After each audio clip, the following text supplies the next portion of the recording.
All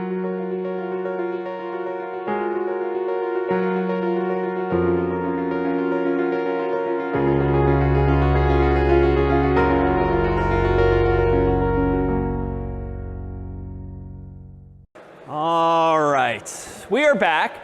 And recall that as we left off, we had just introduced loops, and we'd seen a bunch of different ways by which we could get, say, a cat to meow. Let's actually translate that to some code and start to make sense of some of the programs with which we began, like creating our own functions as we did for the speller example at the very beginning, and actually do this a little more methodically. So let me go over to VS Code here.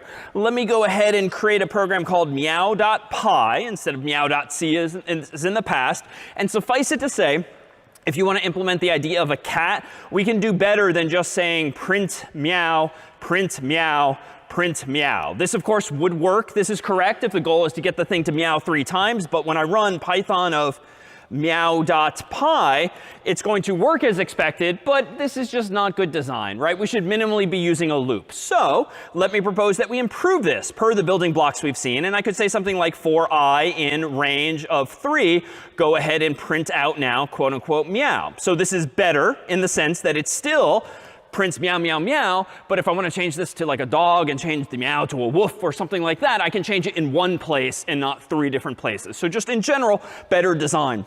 But what if now, much like in Scratch and in C, I wanted to create my own meow function, which did not come with either of those languages as well? Well, as a teaser at the start of class, we saw that you can define your own functions with this keyword def, which is a little bit different from how C does it. But let me go ahead and do this indeed in Python and define my own function meow. So let me go ahead and do def space meow, open paren, close paren. And then inside of that function, I'm just going to literally do, for now, quote unquote, meow with print. And now down here, notice, I can actually go ahead and just call meow. And I can go ahead and call meow, and I can call meow. And this is not the best design at the moment, but Python does not constrain me to have to implement a main function, as we've seen thus far. But I can define my own helper functions, if you will, like a helper function called meow. So let me go ahead and just run this for demonstration's sake and run Python of meow.py. That does seem to work. But this is not good design. And let me go ahead and actually do this. For I in range of 3, now let me call the meow function. And this too should work. If I do Python of meow.py, there we have meow, meow, meow. But I very deliberately did something clever here. I defined meow at the top of my file. But that's not the best practice, because as in C, when someone opens the file for the first time, whether it's you, a TF, a TA, a colleague, you'd like to see the main part of the program at the top of the file, just because it's easier mentally to dive right in and know what this file is doing. So let me go ahead and practice what I'm preaching and put the main part of my code, even if there's no main function per se, at the top of this file. So now I have the loop at the top. I'm calling meow on line 2, and I'm defining meow on lines 5 and 6. Well, instinctively, you can perhaps see where this is going. If I run Python of meow.py and hit enter, there's one of those tracebacks that's tracing my error. And here, my error is apparently on line 2 in meow.py. And you'll notice that, the name meow is not defined. And so previously, we saw a different type of error, a value error. Here, we're seeing a name error in the sense that Python does not recognize the name of this function. And intuitively, why might that be? Even if the error is a little cryptic. Yeah. Yeah, Python 2 is fancier as it seems to be than C. It still takes things pretty literally, top to bottom, left to right. So if you define meow on line 5, you can't use it on line 2. OK, so I could undo this, and I could flip the order. But let me just stipulate that as soon as we have a bunch of functions, it's probably naive to assume I can just keep putting my functions above, above, above, above. And honestly, that's going to move all of my main code, so to speak, to the bottom of the file, which is sort of counterproductive or less obvious. So it turns out in Python, even though you don't need a main function, it's actually quite common to define one nonetheless. So what I could do to solve this problem is this. Let me go ahead and define a function called main that takes no arguments. In this case, let me indent that same code beneath it. And now let me keep meow defined at the bottom of my file. So if we read this literally, on line 1, I'm defining a function called main. And it will do what is prescribed on lines 2 and 3. On line 6, I'm defining a function called meow, and it will do what's prescribed on line 7. So it's fairly straightforward, even though the keyword def is, of course, new today. If I run, though, python of meow.py, you'd like to think I'll see 3 meows, but I see nothing. I don't see an error, but I see nothing. Why, intuitively? What explains the lack of behavior? I didn't call main. So this is the thing. Even though it's not required in Python to have a main function, but it is conventional in Python to have a main function, you have to call the function yourself. It doesn't get magically called as it does in C. So this might seem a little stupid, and that's fine, but it is the convention in Python. Generally, the very last line of your file might just be literally this, call main, because this satisfies the constraint that main is defined on line 1. Meow is defined on line 6, but we don't call anything until line 10. So line 10 says call main, so that means execute this code. Line 3 says call meow, which means execute this code. So now it all works because the last thing I'm doing is call main. You can think of C as just kind of secretly having this line there for you the whole time. But now that we have our own functions, notice that we can enhance this implementation of meow to maybe be parameterized and take actually an argument itself. So let me make a tweak here. Just like in C and just like in Scratch, I can actually let meow meow a specific number of times. So let me do this. Wouldn't it be nice, instead of having my loop in main, to instead just distill main into a single line of code and just pass in the number of times you want the thing to meow? What I could do in meow here is I have to give it a parameter, and I could call it anything I want. I'm going to call it n for number, which seems fine. And then in the meow function, I could do this. For I in range of not 3, but n now. I can tell range to give me a range that is of variable length based on what n is. And then I indent the print below the loop now. And this should now do what I expect to. Let me run python of meow.py, enter. And there's 3. But if I change the 3 to a 5 and rerun this, python of meow.py, now I'm getting 5 meows. So we've just seen a third way how in Python now we can implement the idea of meowing as its own abstracted function. And I can assume now that meow exists. I can now sort of treat it as out of sight, out of mind. It's an abstraction. And frankly, I could even put it into a library, import it from a file like we've done with CS50, and sort of make it usable by other people as well. So the takeaway here really, though, is that in Python, you can similarly to C define your own functions, but you should understand the slight differences as to what gets called automatically for you. All right. Other differences or similarities with C. Well, recall that in C, truncation was an issue. Truncation is whereby if you, for instance, divide an int by an int, and it's a fractional answer, everything after the decimal point gets truncated by default, because an int divided by an int in C gives you an int. And if you can't fit the remainder in that integer, everything at the decimal gets cut off. So what does this mean? Well, let me actually go back to VS Code here. Let me go ahead and open, say, calculator.py again. And let's change up what the calculator now does. Let me do this. Let me define a variable called x, set it equal to the input function, prompting the user for x. Let me ask the user for y. Let me not repeat past mistakes. And let me proactively convert both of these to ints. And I'll do it in one pretty one-liner here so that I definitely get x and y. And on the honor system, I just won't type cat. I won't type dog, even though this program's not really complete without error checking. Now let me go ahead and declare a third variable, z equals x divided by y. And now let's just go ahead and print out z. I don't need a format code. I don't need an f string. If all you want to do is print a variable, print is very flexible. You can just say print z in parentheses. Let me run python of calculator.py, hit enter. Let's type in 1 for x, 3 for y. I left out a space there. And oh, interesting. What seems to have happened here? Let me fix my spacing and rerun this again. Python of calculator.py. So 1, 3. What did not happen? Yeah, so it didn't truncate. So Python's a little smarter when it comes to converting one value to another. So an integer divided by an integer, if it ends up giving you this fractional component, not to worry now, you'll get back what is effectively a float in Python here. Well, what else do we want to be mindful of in, say, Python? Well, recall that in C, we had this issue of floating point imprecision, whereby if you want to represent a number like 1/3, and on a piece of paper, it's like 0.3 with a line over it because the 3 infinitely repeats. but we saw a problem in C last time when we actually played around with some value. So for instance, let me go back to VS Code here. And this is going to be the ugliest syntax I do think we see today. But there was a way in C using %f to show more than the default number of digits after the decimal point, to see more significant digits. In Python, there's something similar. It just looks very weird. And the way you do it in Python is this. You specify that you want an f string, a format string. And I'm just going to start and finish my thought first. F before quote unquote. If you want to print out z, you could literally just do this. And so this is just an f string, but you're interpolating z. So it doesn't do anything more than it did a moment ago when I literally just passed in z.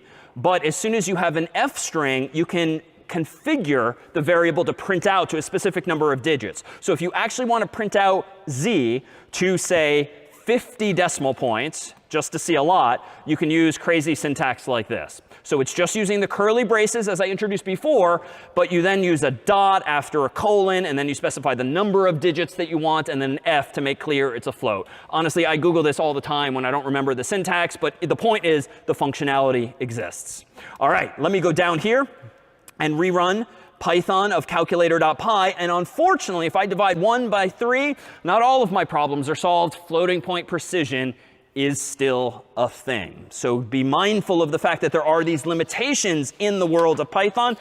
Floating point precision remains. If you want to do even better than that, though, there exist a lot more libraries, third-party libraries, that can give you much greater precision for scientific purposes, financial purposes, or the like.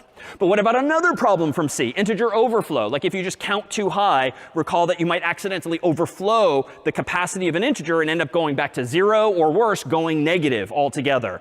In Python, this problem does not exist. In Python, when you have an integer, aka int, even though we haven't needed to use the keyword int, it will grow and grow and grow, and Python will reserve more and more memory for that integer to fit it. So it is not a fixed number of bits. So floating point imprecision, still a problem. Integer overflow, not a problem in the latest versions of Python. So a difference worth knowing. But what about other features of Python that we didn't have in C? Well, let's actually revisit one of those tracebacks, one of those errors I ran into earlier, to see how we might actually solve it. So let me go back to VS Code here. And just for fun, let me go ahead and do this. Let me clear my terminal, and let me change my calculator to actually have a getInt function. We've seen how to define our own functions. Let me not bother with the CS50 library. Let me just invent my own getInt function as follows. So def getInt. And just like the CS50 function, I'm going to have getInt take a prompt, a string to show the user, to ask them for an integer. And now I'm going to go ahead and return the return value of input, passing that same prompt to input, because input, just like getString, shows the user a string of text. But I do want to convert this thing here to an int. So this is just a one-liner, really, of an implementation of getInt. So this is kind of like what CS50 did in its Python library, but not quite. Why? Because there's a problem with it. So let me do this. Let me define a main function just by convention. Let me use this implementation of getInt to ask the user for x. Let me use this getInt function to prompt the user for y. And then let me do something simple like print out x plus y. And then, very last thing, I have to call main. And this is a minor point, but I'm deliberately putting multiple blank lines between my functions. This, too, is Pythonic. It's a matter of style. Style 50 will help you with this. It's just meant for larger files to really make your functions stand out and be a little more separated visually from others. All right, let me go ahead and run Python of calculator.py. Enter. Let me type in 1. Let me type in 3. And that actually works. 1 plus 3 is 4. Let me do the more obvious. 1 plus 2 gives me 3. So the calculator is, in fact, working until such time as I, the human, don't cooperate and type in something like cat for x. Then we get that same traceback as before. But I'm seeing it now in this file. And let me zoom in on my terminal just to make clear. We don't need to see the old history there. Let me type in cat, enter, and you'll see the same traceback. And you'll see that, OK, here's where now there's multiple functions involved. So what's going on? The first problem's at line 12 in main. But that's not actually the problem, because main calls my getInt function. So on line 6 of calculator.py, this is really the issue. So again, it's tracing everything that just happened from top to bottom here. And value error, invalid literal for int with base 10 cat, which is to say, like before, cat is not an integer in base 10 or any other base. It just cannot be converted to an integer. So how do you fix this? Or really, how does the CS50 library fix this? You won't have to write much code like this, but it turns out that Python supports what are called exceptions. And generally, an exception is a better way of handling certain types of errors. Because in C, recall that the only way we could really handle errors is by having functions return special values. Like malloc could return null, which means it ran out of memory. Something went wrong. Some functions we wrote in C could return 1, could return 2, could return -1. Recall that we could write our own functions that return values to indicate something went wrong. But the problem in C is that if you're stealing certain values, be it null or 1 or 2 or 3, your function can never return null or 1 or 2 or 3 as actual values. Why? Because other people are going to interpret them as errors. So you kind of have to use up some of your possible return values in a language like C and treat them specially as errors. In Python and other languages, Java and others, you don't have to do that. You can instead have more out-of-band error handling known as exceptions. And that's what's happening here. When I run calculator.py and I type in cat, what I'm seeing here is actually an exception. It's something exceptional, but not in a good way. Like this exception means this was not supposed to happen. The type of exception happens to be called a value error. And within the world of Python, there's this whole taxonomy. That is to say, a whole list of possible exceptions. Value error is one of the most common. We saw another one before, name error, when I said meow, when Python didn't know what meow meant. So this is just an example of an exception. But what this means is that there is a way for me to try to handle this myself. So I'm actually going to go ahead and do this. Instead of getInt simply blindly returning the integer conversion of whatever input the user gives me, I'm going to instead literally try to do this instead. So it's kind of an aptly named phrase. It literally means that. Please try to do this, except if something goes wrong, except if there is a value error, in which case I want Python to do something else. For instance, quote unquote, not an integer. So what does this mean? It's a little weird, the syntax, but in the getInt function, Python will first try to do the following. It will try to get an input from the user. It will try to convert it to an integer, and it will try to return it. But if one of those operations fails, namely the integer step in this case, then an exception could happen. And you might get what's called a value error. Why? Because the documentation tells you that might happen. Or in my case, I experienced it firsthand, and now I want to catch this kind of exception in my own code. So if there is a value error, I'm not going to see that crazy traceback anymore. I'm instead going to see, quote unquote, not an integer. But what the CS50 library does for you technically is it lets you try again and again and again. Recall in the past, if I type in cat and dog and bird, it's just going to keep asking me again and again until I actually give it an int. So that kind of implies that we really need a loop inside of this function. And the easiest way to do something forever is to loop while true, just like in C, but a capital T in Python. And what I'm going to do now is implement a better version of getInt here, because what's it going to do? It is going to try, it's going to do this forever. It's going to try to get an input, convert it to an int, and return it. And just like break breaks you out of a loop, return also breaks you out of a loop as well, right? Because once you've returned, there's no more need for this function to execute. So long story short, you won't have to write much code like this yourself, but this is essentially what the CS50 library is doing when it implements the Python version of getInt. So what happens now? If I run Python of calculator.py and I type in cat, I get yelled at, but I'm prompted again because of the loop. I type in dog, I'm yelled at, but I'm prompted again. I type in bird, yelled at, but I'm prompted again. If I type in 1, then I type in 2, now it proceeds because it tried and succeeded this time as opposed to trying and failing last time. And technically, the CS50 library doesn't actually yell at you with like not an integer. So technically, if you want to handle the error, that is to say catch the exception, you can actually just say, oh, pass, and it will just silently try again and again. So let me go ahead and run this. Python of calculator.py works almost the same, but notice now it works just like the C version. It doesn't yell at you, but it does prompt you again and again and again. But I'll do 1 and 2, and that now is satisfied. So that then is exceptions which you'll encounter, but you yourself won't have to write much code along those lines. Well, what else can we now do? Well, let's revisit something like this for Mario. Recall, whereby we had this two-dimensional world with things in the way for Mario, like this column of 3 bricks. Let me actually play around now for a moment with some loops just to see how there's different ways that might actually resonate with you just in terms of the simplicity of some of these things. Let me go ahead and create a program called mario.py. And suppose that I want to print a column of 3 bricks. Kind of doesn't get any easier than this in Python. So for I in range 3, just go ahead and print out a single hash. Done.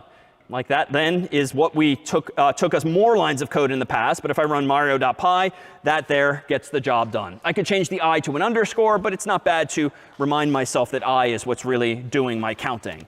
Well, what else could we do beyond this? Well, recall that in the world of Mario, we prompted the user actually for a specific height. We didn't just always hard code 3. So I could actually do something like this. Let me actually open up from today's code that I came with in advance and pull up this C version of Mario. So this was from some time ago in week 1. And this is how we implemented a loop that ensures that we get a positive integer from the user by just doing while n is not positive. And then we use this for loop to actually print out that many hashes. Now in Python, it's actually going to be pretty similar, except for the fact that in Python, there is no do while loop. But recall that a do while loop was useful because it means you can get the user to try something and then maybe try again, maybe try again, maybe try again. So it's really good for user input. So let's actually do this. Let me borrow the CS50's library getInt function, just so we don't have to re-implement that ourselves again and again.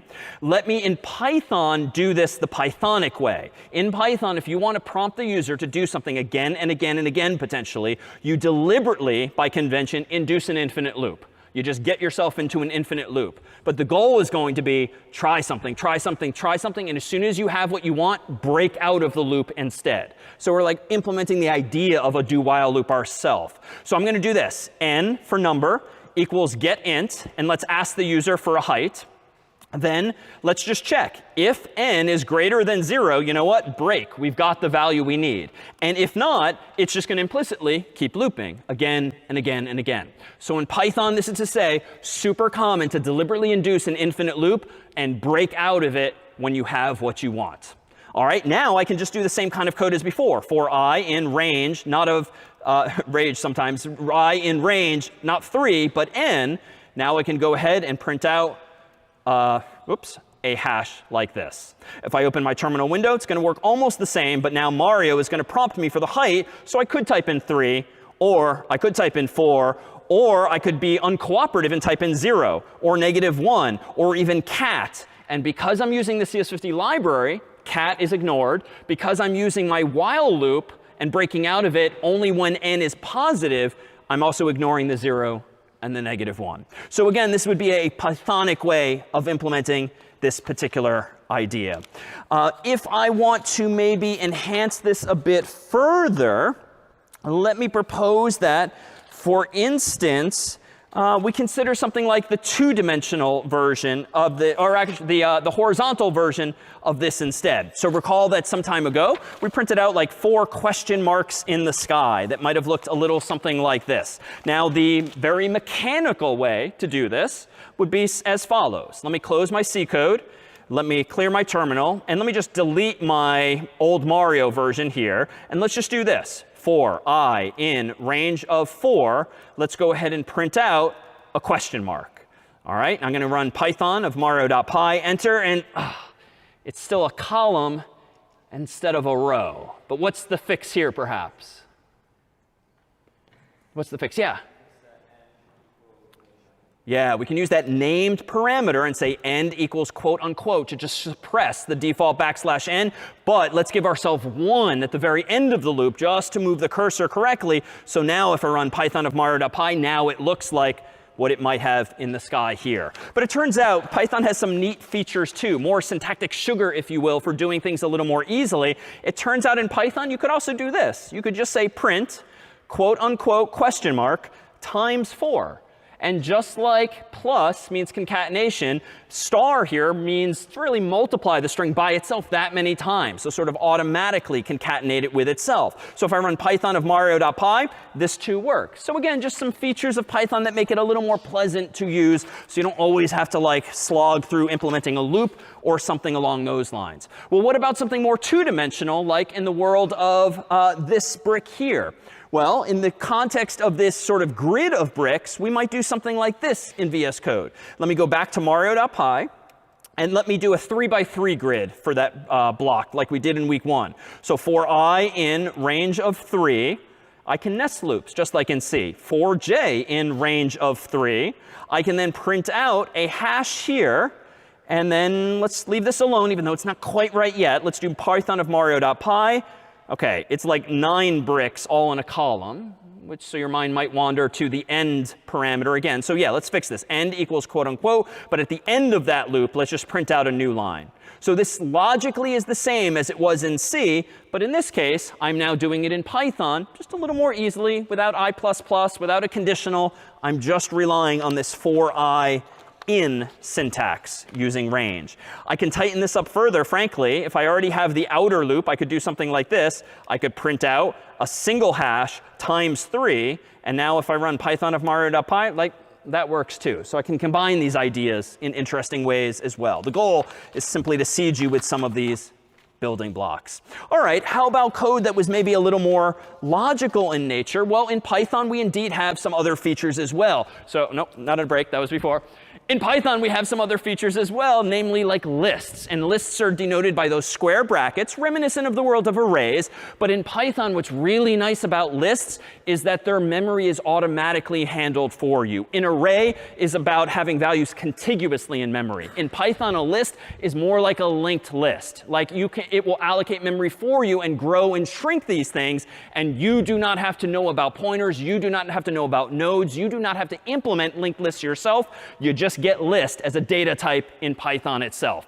Here, for instance, is some of the documentation for lists specifically. And in particular, lists also, like strings or strs, have methods, functions that come with them that just make it easy to do certain things. So for instance, if I wanted to maybe do something like taking averages of scores like we did some time ago, we can do that using a combination of lists and the function called leng, which I alluded to earlier, which will tell you the length of a list. Now, how might we do this? Well, if we read the documentation for leng, it turns out there's other functions there too that might be helpful. So let me go back to VS Code here. Let me close Mario.py. And let me open a file called scores.py, reminiscent of something we did weeks ago too. Let me go ahead and just for demonstration's sake, give myself a variable called scores that has my 3 test scores or whatnot from weeks ago. So I'm using square brackets, not curly braces as in C. This is a linked list or a list in Python. And I'm going to get like the average of these values. Well, I could do this, average equals.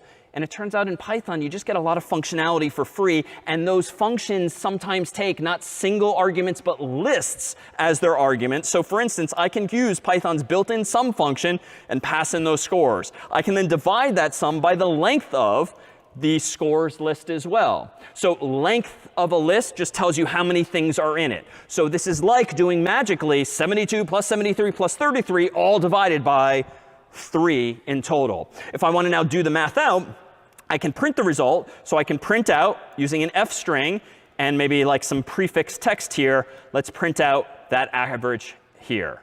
So let me do Python of scores.py, enter. And there's the average, slightly imprecisely. But at that point, I'm not doing so well anyway, so that's fine. So at this point, we've seen that we have sort of more functionality than C. Like in C, how would we have computed the average weeks ago? I mean, we literally created a variable. We then had a loop. We iterated over the array. We added things together. There was just so much more work. It's nice when you have a language that comes with functions, among them leng, among them sum, that just does more of this for you. But suppose you actually want to get the scores from the user. In C, we used an array, and in C, we used getInt. We could do something a little similar here. Let me propose that instead of hard coding those 3 values, let me do this. From CS50, import getInt. Now let me give myself an empty list by just saying scores equals open bracket, close bracket. And unlike C, where you just can't do this, you can't say give me an array and I'll figure out the length later unless you resort to pointers and memory management or the like. In Python, you can absolutely give yourself an initially empty list. Now let's do this. For I in range of 3, let's prompt the human for 3 test scores. So the first score will be the return value of getInt, prompting the user for their score.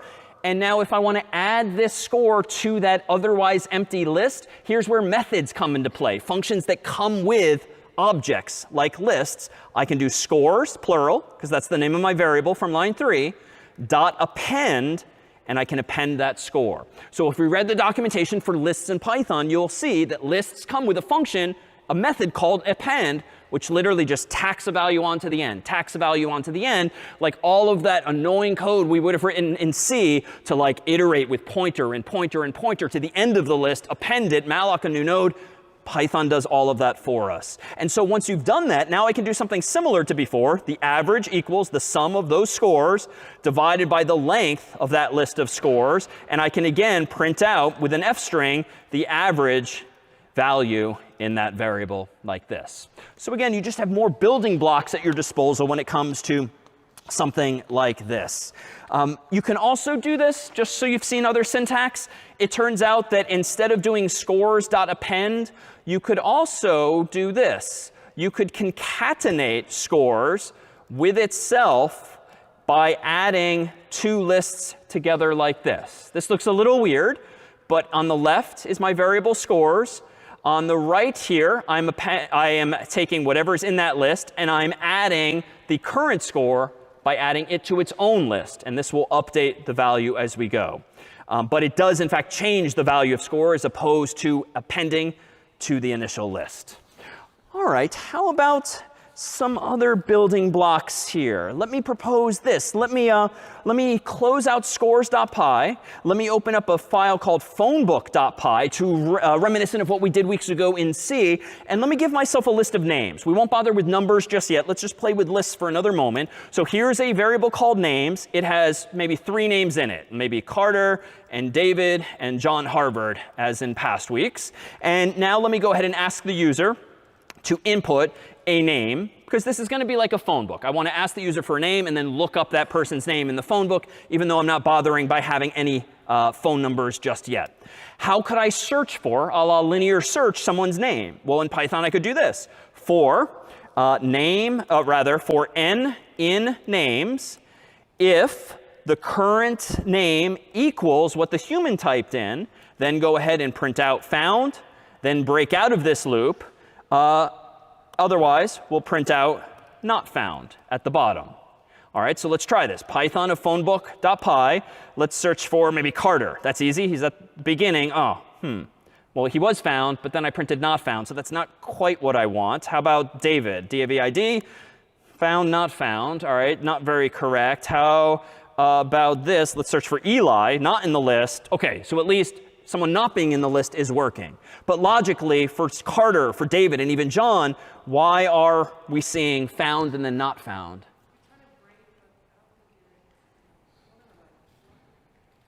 No. Why is it not found? Yeah. OK, I don't seem to have indented the print, but let me try this. If I just go with the else here, let me go up here and indent this and say else. I'm not sure logically this is what we want, because what I think this is going to do if I search for maybe Carter, OK, that worked. So it's partially fixed the problem. But let me try searching for maybe David. Now we're sort of the opposite problem. Not found, found. Why? Well, I don't think we want to immediately conclude that someone's not found just because they don't equal the current name in the list. So it turns out we could fix this in a couple of different ways, but there's kind of a neat features of Python. In Python, even for loops can have an else clause. And this is weird. But the way this works is as follows. In Python, if you break out of a loop, that's it for the for loop.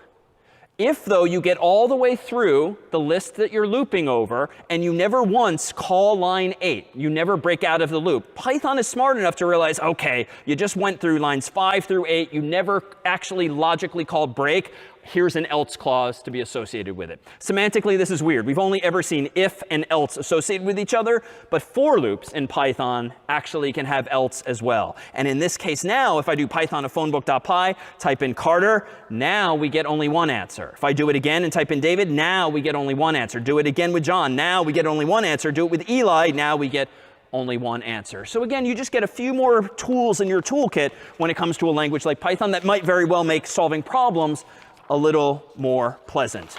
But this is kind of stupid in Python. This is correct, but it's not well designed because I don't need to iterate over lists like this so pedantically like we've been doing for weeks in C. I can actually tighten this up, and I can just do this. I can get rid of the loop, and I can say if name in names, then print out quote unquote found. Like that's it in Python. If you want Python to search a whole list of values for you, just let Python do the work. And you can literally just say if the name that the human inputted is in names, which is this list here, Python will use linear search for you, search automatically from left to right, presumably, looking for the value. And if it doesn't find it, then and only then will this else clause execute instead. So again, Python's just starting to save us some time because this too will find Carter, but it will not find, for instance, Eli. All right, so we get that functionality for free. But what more can we perhaps do here? Well, it turns out that Python has yet other features we might want to explore, namely dictionaries, shortened as dict. And a dictionary in Python is just like it was in C and really in computer science in general. A dictionary was an abstract data type, and it's a collection of key value pairs. It looks a little something like this. If in C, if in Python, if in any language you want to associate something with something, like a name with a number, you had to, in problem set 5, implement the darn thing yourself by implementing an entire spell checker with an array and linked lists to sort of store all of those words in your dictionary. In Python, as we saw earlier, you can use a set, or you can use more simply a dictionary that implements for you all of problem set 5's ideas, but Python does the heavy lifting for you. A dict in Python is essentially a hash table, a collection of key value pairs. So what does this mean for me in Python? It means that I can do some pretty handy things pretty easily. So for instance, let me go back here to VS Code, and let me change my phone book altogether to be this. Let me give myself a list of dictionaries. So people is now going to be a global list. And I'm going to demarcate it here with open square bracket and close square bracket. And just to be nice and neat and tidy, I'm going to have these people no longer just be Carter and David and John, as in the previous example, but I want each of the elements of this list to be a key value pair, like a name and a number. So how can I do this? In Python, you can use this syntax. And this is, I think, the last of the weird-looking syntax today. You can define a dictionary, that is something like this, by using 2 curly braces, like this. And inside of your curly braces, you get to invent the name, the keys, and the values. So if you want one key to be the person's name, you can do quote unquote name and then quote unquote Carter. If you want another key to be number, you can do quote unquote number and then quote unquote something like last time, 16174951000, for instance, for Carter's number there. And collectively, everything here on line 2 represents a dictionary. It's as though on a chalkboard I wrote down name Carter, number plus 16174951000, row by row by row in this table. This is simply the code equivalent thereof. If you want to be really nitpicky or tidy, you could style your code to look like this, which makes it a little more clear, perhaps, as to what's going on. It's just starting to add a lot of white space to the screen. But it's just a collection of key value pairs, again, akin to a 2-column table like this. I'm going to undo the white space just to kind of tighten things up because I want to cram 2 other people in here. So I'm going to go ahead and do another set of curly braces with quote unquote name and David, quote unquote number, and we'll have the same number, so plus 16174951000. And then lastly, let's do another set of curly braces for a name of, say, John. And John Harvard's number, quote unquote number, will be plus 1, let's see, 949468275 is always John Harvard's number. And then by convention, you typically end even this element with a comma, but it's not strictly necessary syntactically, but stylistically, that's often added for you. So what is people? People is now a list of dictionaries, a list of dictionaries. So what does that mean? It means I can now do code like this. I can prompt the user with the input function for someone's name, if the goal now is to look up that person's number. How can I look up their number? Let me fix this typo. How can I look up that number? Well, for each person in the list of people, let's go ahead and do this. If the current person's name equals whatever name the human typed in, then get that person's number by going into that person and doing quote unquote number, and then go ahead and print out something like this f string found that person's number. And then since we found them, let's just break out altogether. And if we get through that whole thing, let's just at the very end print out not found. So what's weird here? If I focus on this code here, this syntax obviously is new. The square brackets, though, just means, hey, Python, here comes a list. Hey, Python, that's it for the list. Inside of this list are 3 dictionaries. The curly braces mean, hey, Python, here comes a dictionary. Hey, Python, that's it for the dictionary. Each of these dictionaries has 2 key value pairs, name and its value, number and its value. So you can kind of think of each of these lines as being like a C struct, like with typedef and struct, but I don't have to decide in advance what the keys and the values are going to be. I can just on the fly create a dictionary like this, again, reminiscent of this kind of chalkboard design. All right, so what am I actually doing in code? A dictionary in Python lets you index into it similar to an array with numbers in C.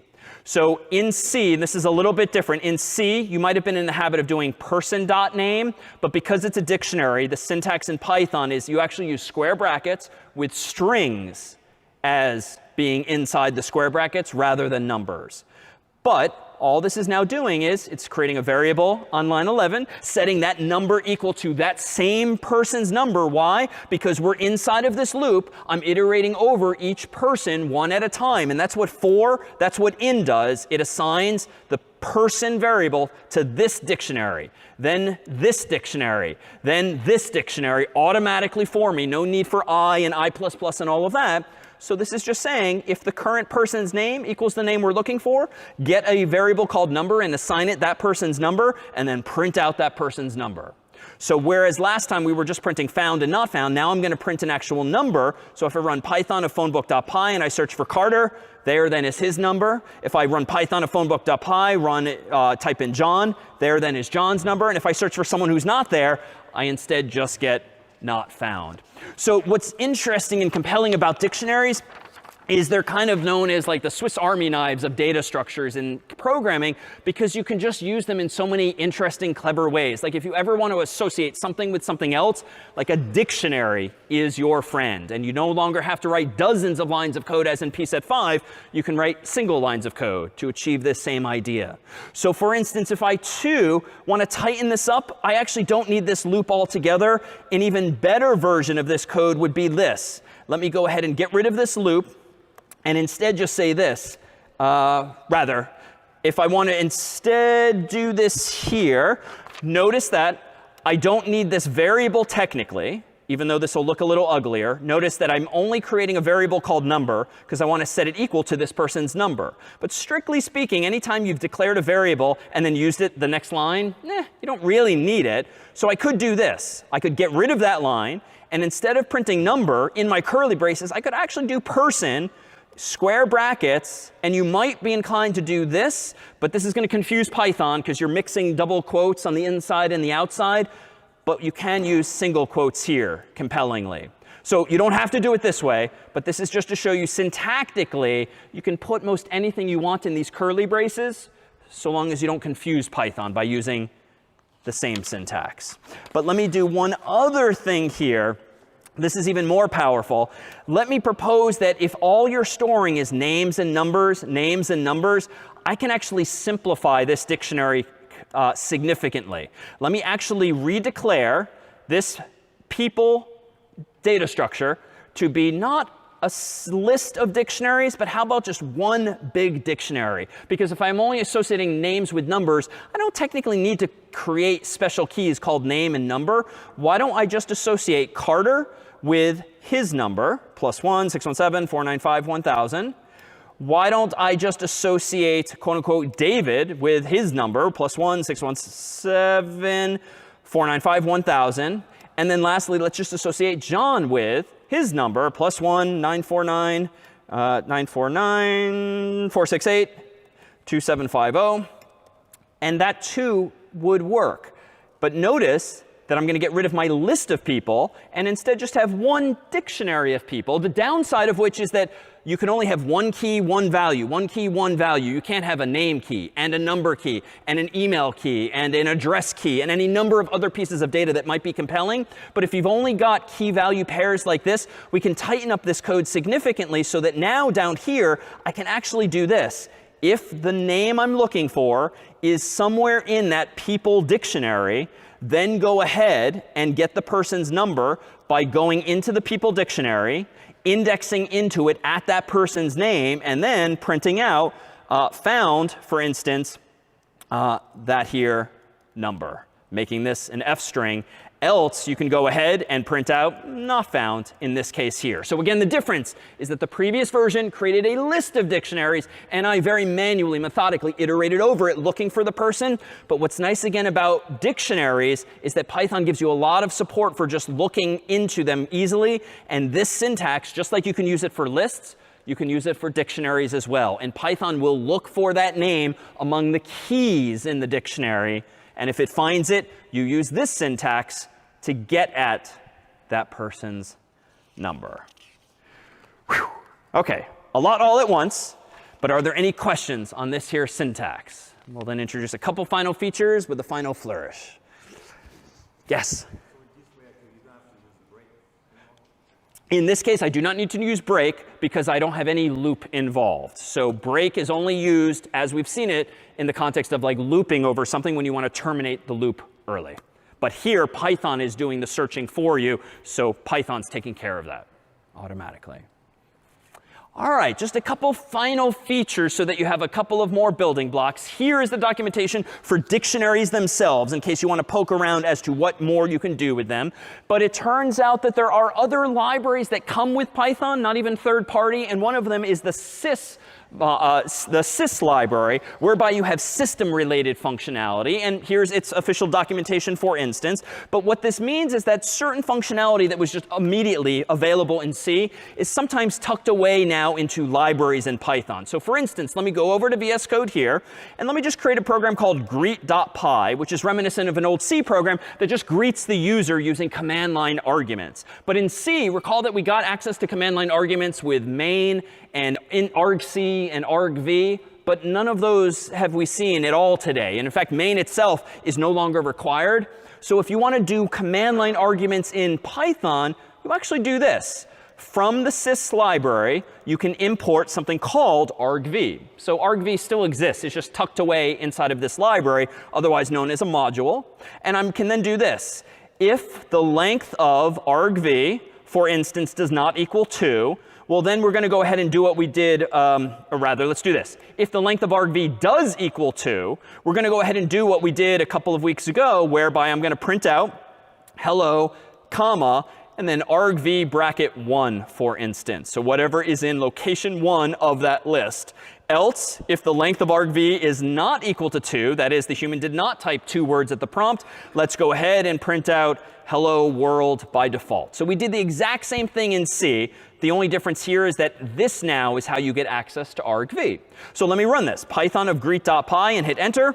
Hello world is all I get. And actually, I got an extra line break because out of habit, I included \n, but I don't need that in Python. So let me fix that. Python of greet.py, hello world. But if I do Python of greet.py david, now notice that argv equals 2. If I instead do something like Carter, argv now equals 2. But there is a difference. Technically, I'm typing 3 words at the prompt. 3 words at the prompt, but argv still only equals 2 because the command Python is ignored from argv. It's only the name of your file and the thing you type after it. So that's then how we might print out arguments in Python using argv. Well, what else might we do using some of these here features? Well, it turns out that you can exit from programs using this same sys library. So let me close greet.py. Let me open up exit.py just for demonstration's sake. And let's do something like this. Let's import sys. And if the length of sys.argv, so here's just another way of doing this. And actually, I'll do it the same first. From sys, import argv. If the length of argv does not equal to, well, let's actually yell at the user with something like missing command line argument. And then what we can do is exit out of the program entirely using sys.exit, which is a function therein. But this only works if I also import, but notice that exit is a function in sys. So you know what? It's actually more convenient in this case. Let's just import all of sys. But because that has not given me direct access to argv, let me do sys.argv here and sys.exit here. Otherwise, if all is well, let's just go ahead and print out something like hello, comma, sys.argv, bracket 1, close quote. And that will print out hello so-and-so. And when I'm ready to exit with a with a zero exit status, I can actually start to specify these things here. So just like in C, if you want to exit from a program with 1 or 2 or anything else, you can use sys.exit. And if you want to exit with a 0, you can do this here instead. So we have the same capabilities as in C, just accessed a little bit differently. Let me propose that, let's see. Let me propose that, how about this? How about this? If we want to go ahead and create something a little more interactive, recall that there was that command a while back, namely pip, whereby I ran pip install face recognition. That's one of the examples with which we began. And that allows me to install more functionality from a third party into my own code space or my programming environment more generally. Well, we can have a little fun with this, in fact. Let me go back to VS Code here. And just like there's a command in Linux called cow say, whereby you can get the cow to say something, you can also use this kind of thing in Python. So if I do pip install cow say, this, if it's not installed already, will install a library called cow say. And what this means is that if I actually want to code up a program called like moo.py, I can import the cowsay library, and I can do something simple like cowsay.cow, because there's a function in this library called cow, and I can say something like this is CS50 quote unquote. How do I run this program? I can run Python of moo.py, and underwhelming. If I increase the size of my terminal window, run Python of moo.py, we have that same adorable cow as before, but I now have programmatic capabilities with which to manipulate it. And so in fact, I could make this program a little more interesting. I could do something like name equals quote, or rather name equals input, what's your name, and combine some of today's ideas. And now I can say not this is CS50, but something like quote unquote hello, comma, person's name. And now, if I increase the size of my terminal, rerun Python of moo.py, it's not going to actually moo or say this is CS50. It's going to say something like hello, David, and so forth. And suffice it to say, through other functions, you can do not only cows, but dragons and other fancy things too. But even in Python 2, can you generate not just ASCII art, but actual art and actual images? And the note I thought we'd end on is doing one other library. I'm going to go back into VS Code here. I'm going to close moo.py. I'm going to do pip install QR code, which is the name of a library that I might want to install to generate QR codes automatically. And QR codes are these two-dimensional barcodes. If you want to generate these things yourself, you don't have to go to a website and type in a URL. You can actually write this kind of code yourself. So how might I do this? Well, let me go into a new file called, say, qr.py. And let me do this. Let me go ahead and import this library called QR code. Let me go ahead and create a variable called image or anything else. Let me set it equal to this library's QR codes function called make. No relationship to C. It's just called make because you want to make a QR code. Let me type in maybe the URL of a lecture video here on YouTube. So like YouTube /XVFZJ05PGG0 quote unquote. And then I can go ahead and do image.save, because inside of this image variable, which is a different data type that this library gave me, it doesn't come with Python per se, I can save a file like qr.png, and I can save it in the ping format, the portable network graphic. And so just to be clear, what this should hopefully do for me is create a QR code containing that particular URL, but not as text, but rather as an actual image that I can send, I can post online, or in our case, generate into my code space and then open. And so with all that said, we've seen a bunch of new syntax today, a bunch of new features, but the ideas underlying Python are exactly the same as they've been in C. It's just that you don't have to do nearly as much heavy lifting yourself. And here, for instance, in just 3 lines of code, can you generate a massive QR code that people can scan, as you can in a moment with your phones, and actually link to something like a CS50 class. So let me go ahead and run Python of qr.py. Seems to have run. Let me run code of qr.png, which is the file I created. I'll close my terminal window, allow you an opportunity to scan this here very CS50 lecture. And is someone's volume up? There we go. What a perfect ending. All right, that was CS50. We'll see you next time.